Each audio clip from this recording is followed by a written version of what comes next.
Channel 26 Bangla. ভোলা চরফ্যাশন আঞ্চলিক মহাসড়ক গজারিয়া আজহারউদ্দিন কলেজের সামনে বাস ও অটোরিকশা সংঘর্ষে 4 জন নিহত হয়েছে।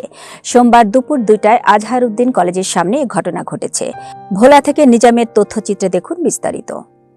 ভোলা চরফ্যাশন আঞ্চলিক মহাসড়কের গজারিয়া এলাকায় আজহারউদ্দিন কলেজের সামনে বাস ও অটোরিকশার সংঘর্ষে 4 জন নিহত হয়েছেন। সোমবার দুপুর আনুমানিক 2টার দিকে এই দুর্ঘটনা ঘটে।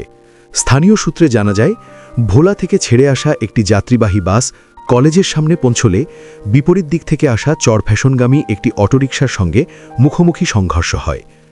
সংঘর্ষের পর বাসটি নিয়ন্ত্রণ হারিয়ে উল্টে রাস্তার পাশের খাদে পড়ে যায়। এ সময় ঘটনাস্থলেই 3 জন নিহত হন।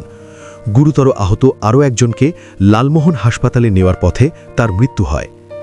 দুর্ঘটনায় বেশ কয়েকজন আহত হয়েছেন বলে জানিয়েছে স্থানীয়রা। খবর পেয়ে পুলিশ ও ফায়ার সার্ভিসের সদস্যরা ঘটনাস্থলে পৌঁছে উদ্ধার কাজ শুরু করে। দুর্ঘটনা কবলিত বাসটি উদ্ধারের কাজ চলছে, তবে তাৎক্ষণিকভাবে নিহতদের পরিচয় নিশ্চিত করা যায়নি। সড়ক দুর্ঘটনায় নিহতদের পরিবারে নেমে এসেছে শোক। দুর্ঘটনার কারণ তদন্ত করে দেখা হচ্ছে বলে জানিয়েছে সংশ্লিষ্ট কর্তৃপক্ষ। চ্যানেল 26 বাংলা।